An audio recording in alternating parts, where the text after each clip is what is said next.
At one point, I did 56 events in a weekend.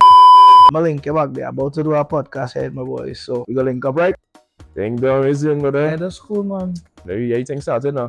Started Where you got the passion to become an artist? from being on the radio itself. So I started playing out for artists, like being the artist DJ, and I start developing a love for it. So I was like, it's a natural progression as well too, because if it's a man don't want to be stuck in the same thing and doing the same thing over and over, the only true trajectory is to come out in front. I think that was the next step for me, especially with a personality behind the set. It was only time. Like how you started off in like radio. Give us a little insight on that. Started off at a tender age, like probably, let me say 12. Cousins used to DJ. All the equipment used to be at my grandma's place. So it kind of piqued my interest, and I start, when everybody's not there, I start playing, and while they're around, I was just watching and learning. That's how it started developing. Cousins start throwing parties. So the parties, now we started to network with the more popular DJs. I playing all soca. So carnival time, I got that space. So when I got that recognition with on the road with island people at that time, and then overnight on 96, and then I worked my way straight up to the afternoon drive, and the history from there. So how you come up with the name Ding Dong? If I'm being honest with you, I didn't come up with that name. That name was given to me at a school project, primary level. We was rhyming. When I say ding, somebody say dong, and the whole class just end up laughing because they know the sense of humor. Everybody just started to say ding dong, ding dong, and the name just stuck from there. Who is your biggest inspiration in the music industry?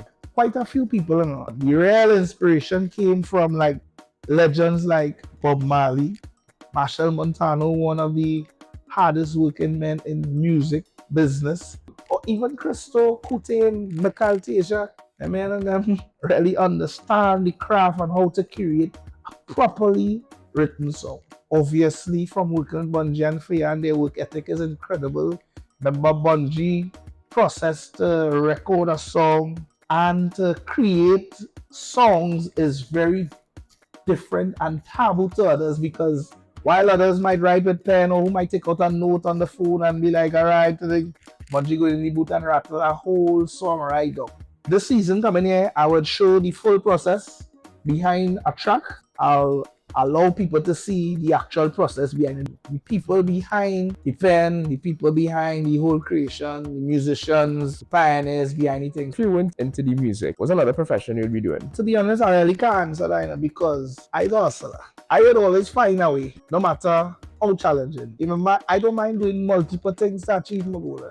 And I'm patient. I always stressing on patience, because with the social media influence out there, people don't possess patience because they always look at the end goal, but they're not looking at what it takes to reach that point in your life. I can't tell you where I would have been, but I know I would have been in a good place. You understand? What are like two best moments while being in the industry? One of the biggest moments from my career was I had to play for Shensia Conscience on BT Live LA. That was a big moment for me. Obviously, that was with the Viking family. Shouts to Fayan and Bungie. We did a tour in Europe, and I went to a place in, I believe that is Norway. Went on the beach. It was like, there's a beach festival. It really blew my mind, because they say a normal beach party only reaches 20,000 people on a beach. And the stage in the water, obviously, it was real different, mind-blowing, because it's only Calypso was playing on the beach. Like Sparrow, Kitchener, that kind of vibes. Yeah. And the people grooving, and they know the music. Two hard moments while being in the industry. At the end of the day, music is talk for yourself. Once you produce quality music, which is appealing to the demographic, and you had to be in sync with what is taking place. I think that's one of the biggest challenges for me as an artist, just being on radio and people just giving you that stereotype like, oh God, radio man singing. With back-to-back events for Carnival, how do you keep yourself energized, especially like during that time of so much pace? I be preparing for the season right after the season. So it's like a roundabout. I always in preparation mode. It's gym, vitamins, everything warm, nothing cool. Rest, fruits, eat clean as possible, because that kind of pace is real different. I don't think nobody could actually prepare themselves for that kind of energy, because at one point I did 56 events in a weekend. So I'm gonna tell you how it break up. It was like 13 Friday and 20 something Saturday, and then the next 17, 18. And then remember, soca is a performing art, so it's a hard 10 minutes. You ever try running and singing? No. So remember now, it's your first time, so you want to make an impact. Run up.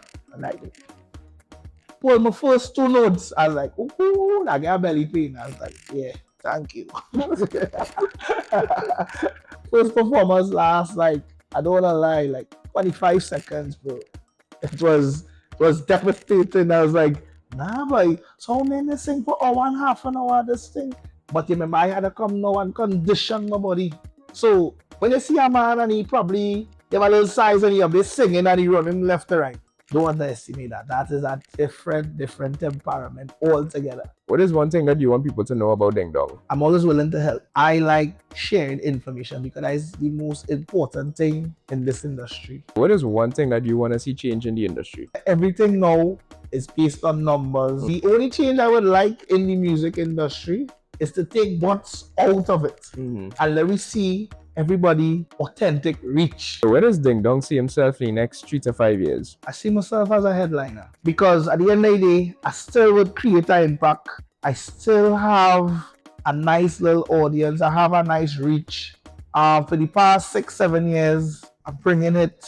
I kind of envision myself and I'm very patient to it. So I intend to do like more festivals, with St. Kitts, Barbados. So that's the idea. Give us an insight on your new song, Higher Mass. Written, produced by Kit Israel. Also added vocals and writing, Crystal. Kit Israel is the guy that gave me my breakthrough song. One of them, which was Drink and Party. We decided to come back and do something a little more meaningful. It had that authentic bounce, which is the do, do, do.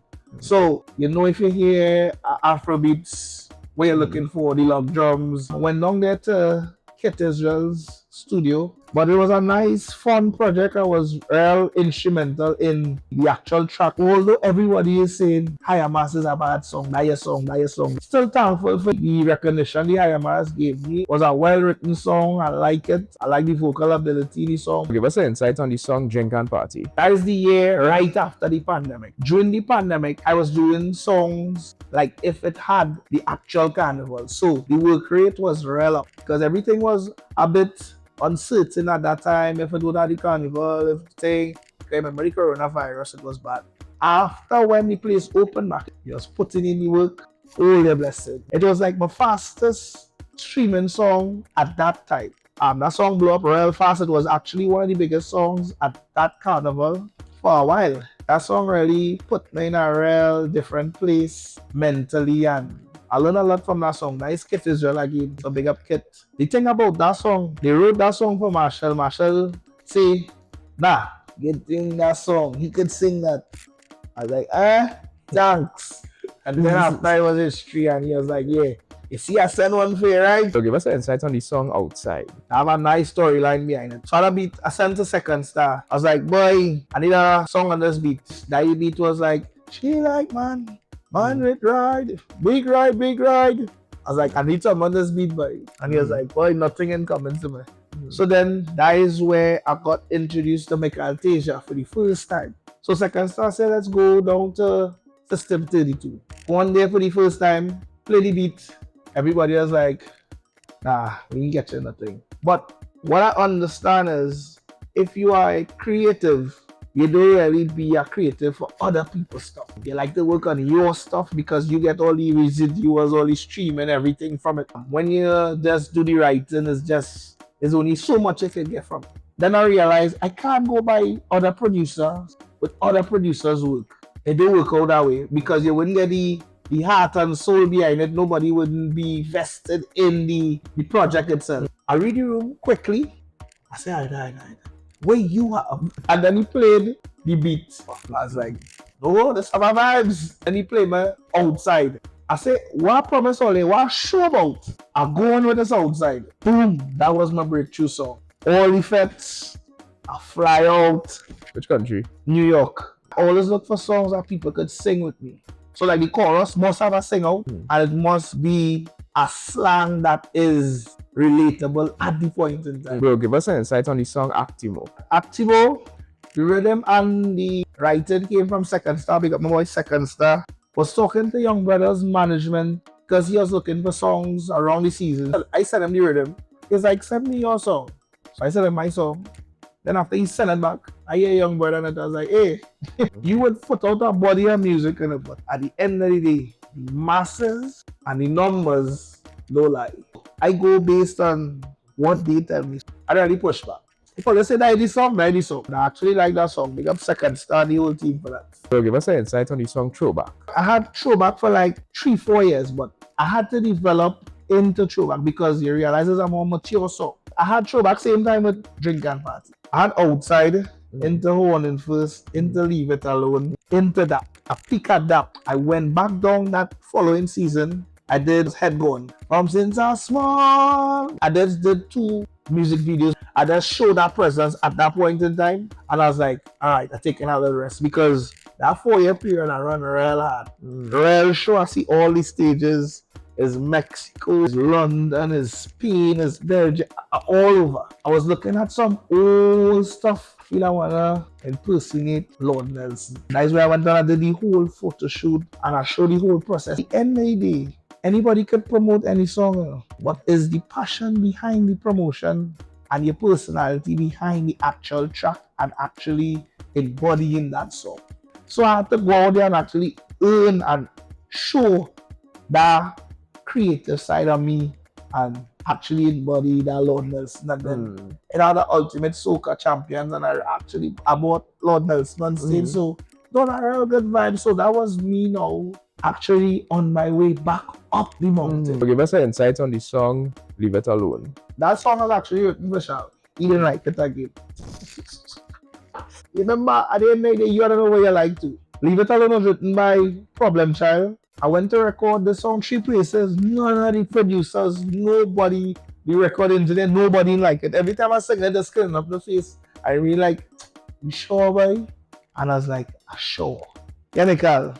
Boy, all this na. I said, leave the thing, it have a vibes. Because obviously, the DJ instinct. Remember, I know how it will be in the juggling, which part they go sing out. I know. I just actually play the music. Remember, all they just play instruments, all they just build beat is a difference because remember now, I grew that instinct to crowd control. So that is something they can't teach you.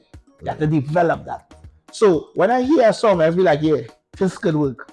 So when I hear, if you know you cannot handle the people around, when you see the people around, I said, nah, this is a hit. Yeah. And everybody was like, nah. I was like, okay. I'm gonna show you. Basically, like my 3rd year, so nobody really had no full faith in me. But I had faith in myself.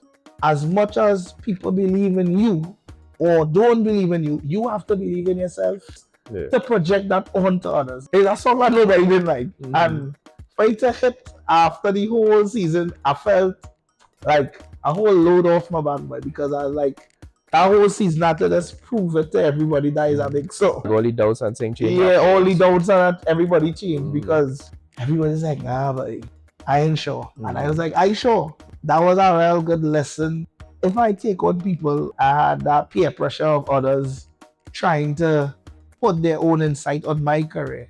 I could have leave a good song to waste. Besides soca, is there any other genre of music that you're going to tap into? I'm an entertainer first, so where I see the vibes fit and I could be my authentic self, I would be able to produce any genre of music. What do you recommend to your audience or anybody who have a passion to follow along in the same footsteps as Ding Dong? You had to follow your dream. It's a lot of hard work, dedication, and time, a lot of thinking, a lot of reading, a lot of networking, aligning yourself properly. You have to keep going and trying to improve your craft. You can't get comfortable. You had to always keep on the ball. You had to keep on the punchline. Look at the trends. See who's doing what. Artwork, marketing. It's a joy to actually spread the music. This is the CPatts Live Talks. Ding Dong, Chris Patterson. No, thanks so much for your time. Yeah. Anytime, man. Ready for your next event, you know? Well, we in Bricks this Sunday. You have a soup? I'll get one, yeah? Ready to drink and party. I'll get vibes. Respect, brother. Blessings, bro. Yeah.